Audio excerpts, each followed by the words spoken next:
dia! Sejam todos muito bem-vindos a mais um Café com Gratidão e entramos para mais uma semana. Pelo que você é grato hoje, já começou a adorar o Senhor, já começou a louvá-lo, porque Ele te permitiu viver mais um dia, romper para mais uma semana. O mês de janeiro está terminando, daqui a pouco nós daremos entrada em outro mês. Como estão os teus projetos?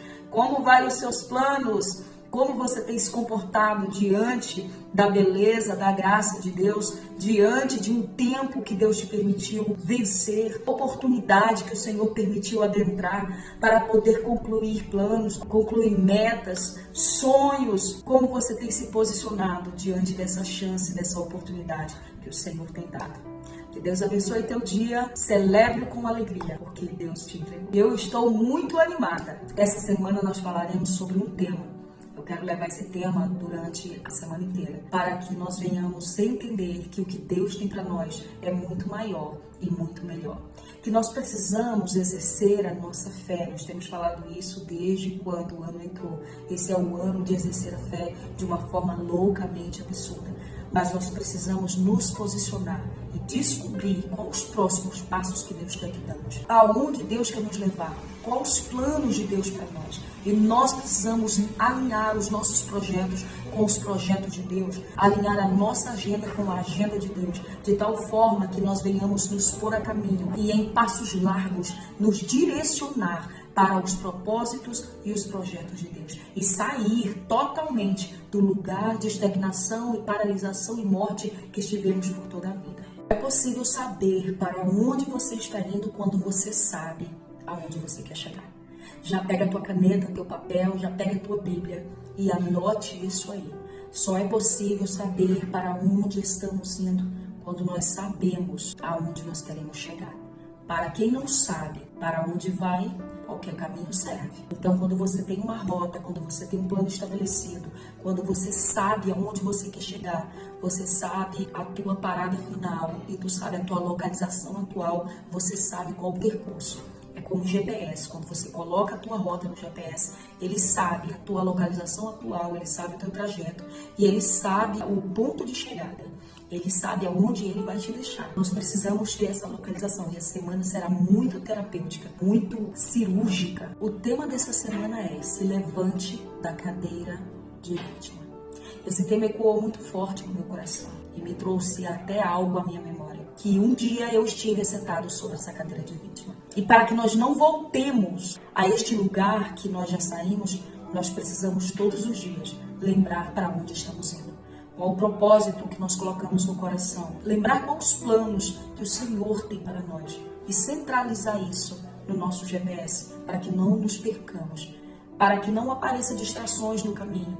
E nós tornemos a nos assentar nesses lugares da onde um dia nós decidimos sair. A mensagem dessa semana será: se levante dessa cadeira de vítima. Se você conhece alguém que há muito tempo está estagnado, está sentado neste lugar de vitimização há tanto tempo, já envie esse vídeo para eles, porque essa semana nós estaremos falando sobre essa situação que nos deixa tão vulneráveis, que nos impede de ser o que o Senhor nos criou para ser, que nos impede de chegar aonde o Senhor disse que chegaremos, de tomar posse de todas as bênçãos que o Senhor já preparou para nós. Porque Deus te fez para reinar sobre todas as coisas. Então esta cadeira que você tem se assentado não é tua. Não. E se por muito tempo você esteve neste lugar, é tempo de se levantar. Quando você decide, quando você parte rumo a essa direção, quando você entende que não quer mais essa posição que você viveu há tanto tempo, você decide e se levanta. E a partir da decisão que você tomou, do posicionamento, você nunca mais voltará da onde você saiu, porque você resolveu não mais ser participante deste tempo, deste momento que você foi tanto tempo aprisionada, cativa, oprimida, impedida de viver as coisas que Deus tem para você. Aí sim, você passa a ser autor da tua própria história. Em vez de ser um mero espectador, você passa a ser um protagonista. Você passa a ser aquele que vai escrever a tua história. Qual é a história que você quer contar às próximas gerações? A tua decisão de hoje é a história que você escolherá contar amanhã. Anote isso aí. A decisão que você toma hoje, o posicionamento que você tem hoje, a atitude que você tem hoje, diante da situação que você se encontra hoje, agora, nesse exato momento, é a história que você escolherá contar amanhã. Será que do jeito que você se encontra há tantos anos, desta maneira você vai ter orgulho de contar essa história? Quantas pessoas você influenciará estando no mesmo lugar? O que Deus está dizendo é tempo de se levantar, é tempo de se reerguer, é tempo de escrever uma nova história. A caneta que você precisa para escrever essa história está nas tuas mãos. Sim, o Senhor te outorgou essa autoridade. O Senhor te entregou. Ele te deu autoridade para você escrever uma nova história. É só se levantar deste lugar e sair. Às vezes perdemos essa oportunidade não porque o Senhor não nos está nos dando, mas perdemos a oportunidade porque deixamos de reconhecer o estado em que estamos. Não somos totalmente sinceras conosco mesmo. Não somos totalmente abertas e verdadeiras. O Senhor está dizendo, é tempo de ser verdadeira. Seja verdadeira contigo mesma. Seja verdadeiro contigo mesmo. Entenda, diagnostique, faça uma análise dentro de você e compreenda o estado em que você está, o caminho que você tem trilhado, a posição que você se encontra, a cadeira que você está. Porque não é sobre a história que te contaram a respeito de você, é sobre a história que você vai escolher contar. Anote isso aí. Não é sobre a história que te contaram que vai te definir, é a história que você escolheu contar. Quanto tempo você tem tolerado essa situação que você está vivendo? Tadinha de mim, coitadinha, eu fui isso, eu fui aquilo, eu fui abusada, meus pais me abandonou, eu fui órfã, fui criada por familiares, fui criada por quem eu não conhecia, quem poderia cuidar de mim, abusou de mim, negligenciou a minha vida, o meu crescimento, a minha infância, a minha educação. Então, todas as vezes que você se coloca nessa posição de vítima, se assenta nessa cadeira aí, que você está há muitos anos, você também dá autoridade para as pessoas te tratarem desta forma. Porque se você diz, coitada de mim, tadinha de mim, eu sou uma pobre coitada, eu sou um nada, as pessoas também vão te tratar desta forma. Não é sobre a história que te contaram, é sobre a história que você escolheu contar para si mesmo, sobre as mentiras.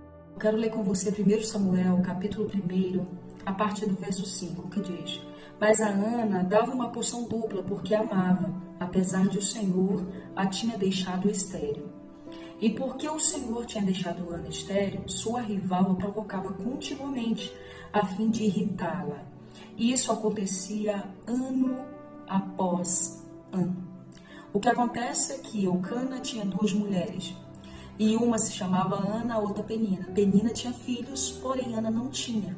Por Ana não ter, Penina irritava, e todos os anos eles subiam a Siló para sacrificar o Senhor, porque lá estava o templo do Senhor. Na época tinham 2 mulheres porque podiam, Salomão tinha 1000 mulheres. Então Eucana, ele dava uma porção maior por causa de Ana, porque é explícito dizer que ele amava. E ele não amava porque Ana dava algo para ele, porque ela não tinha o que dar.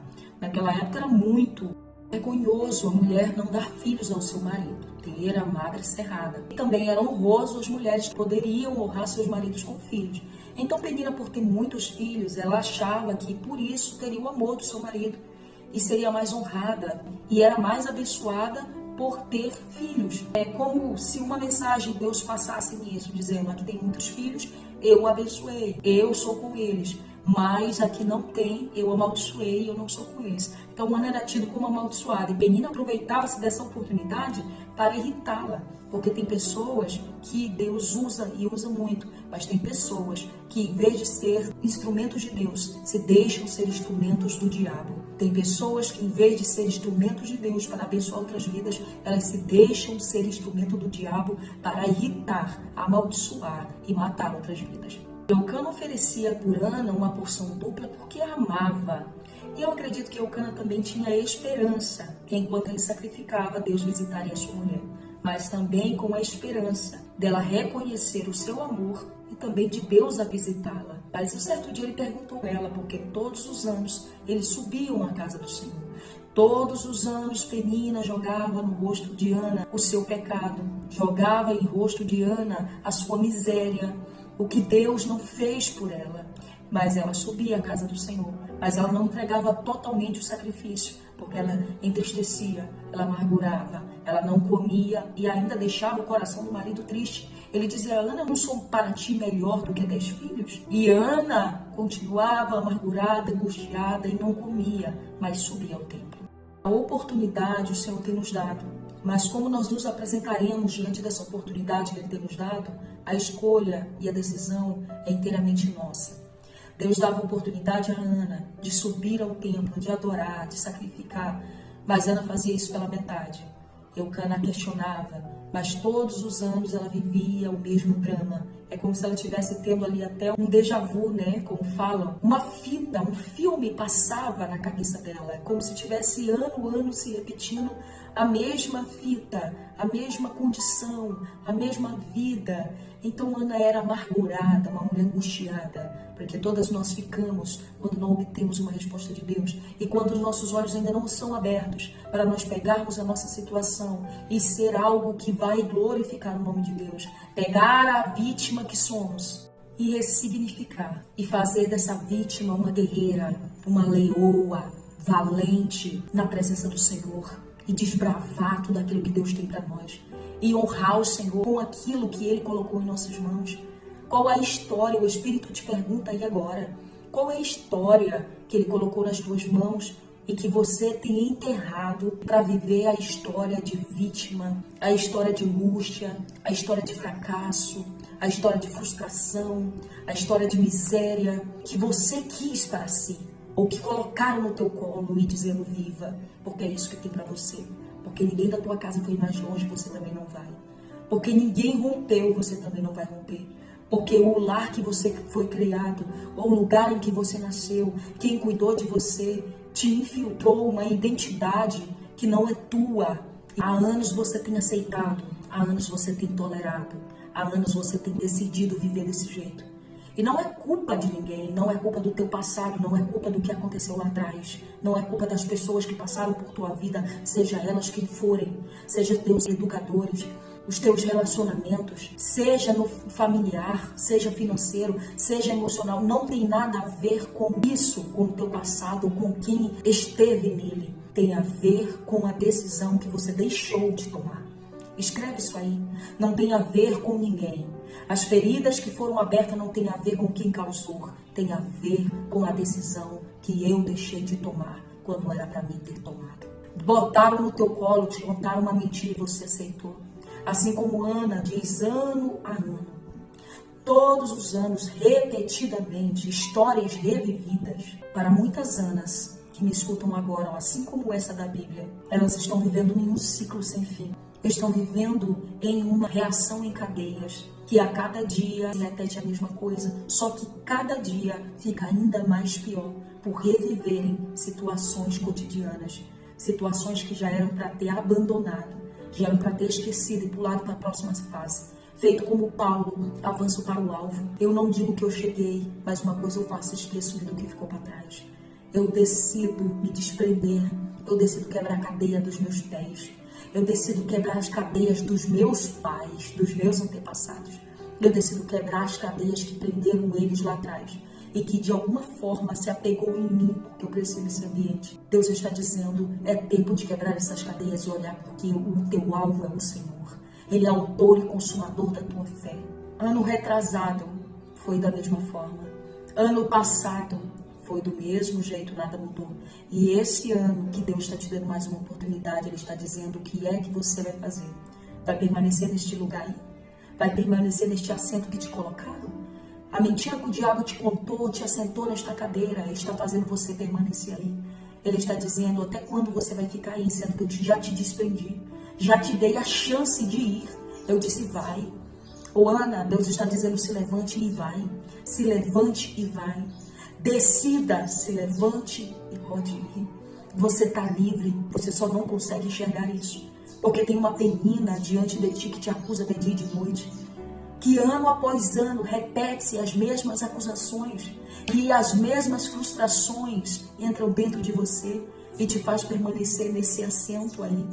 Que você jura que é isso que Deus tem, que acabou. As provocações de penina consegue desestabilizar Ana. Penina lê Ana, as suas reações, as suas feições, o modo de agir, de se mover, de se comportar. E ela trabalha nessas brechas, nessas lacunas, e ela consegue desestabilizar Ana num estalar de dedo. Porque Penina é a simbologia do próprio Satanás. Faz para irritar, faz para te deslocar, faz para te desestabilizar. Diferente daqueles que Satanás levantou para desestabilizar Neemias na reconstrução dos muros de Jerusalém. Que enquanto eles reconstruíam com uma mão, em uma mão tinha a pá de levantar as paredes, na outra eles tinham a espada, preparado, vigilante contra o seu adversário. Não ceda às mentiras, não ceda aos levantes, não ceda às investidas, não ceda aos deslizes, não ceda à pressão psicológica, não ceda à tentação, não ceda às provocações, porque certo que elas virão. Porque quando o inimigo da nossa alma sabe que os planos de Deus é maiores, porque está escrito que os planos de Deus são excelentes, são melhores, que Deus ele pensa de nós diferente de que nós pensamos a respeito de nós mesmos, que Deus ele tem planos exponenciais ao nosso respeito, coisa que o olho não viu, o ouvido não ouviu, ainda não subiu ao coração do homem, é o que Deus preparou para nós, ele sabe disso, e é por isso que ele quer nos desestabilizar. Não ceda às suas artimanhas, não ceda aos seus ardis, não ceda às suas ciladas, não ceda às suas mentiras, aos seus enganos, porque ele só quer te tirar do lugar de estabilidade e crescimento que Deus te colocou. Seja quem Deus te chamou para ser.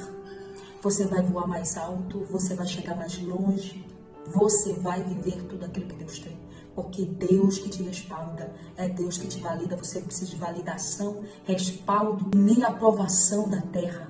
Tudo que você precisa é da presença do Senhor. Você é o que Deus disse que você é. Você vai chegar onde Deus disse que você vai chegar. Você vai viver o que Deus disse que você vai viver.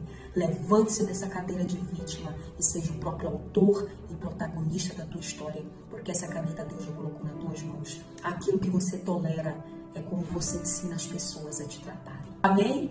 Deus abençoe, compartilhe esse vídeo com mais pessoas. Amanhã nós estaremos aqui de novo para darmos continuidade a essa série aqui até sexta-feira, falando sobre Ana, sobre o lugar de vítima e da decisão que Ana tomará após isso. Porque ela entendeu que as noites obscuras sempre vêm, mas quando nós tomamos uma decisão, a mudança diante da nossa decisão. Porque decisão decide destinos. A tua persistência, teu posicionamento vai decidir aonde você vai chegar e o quão longe você vai chegar. Que Deus abençoe. Até o próximo Café com Gratidão.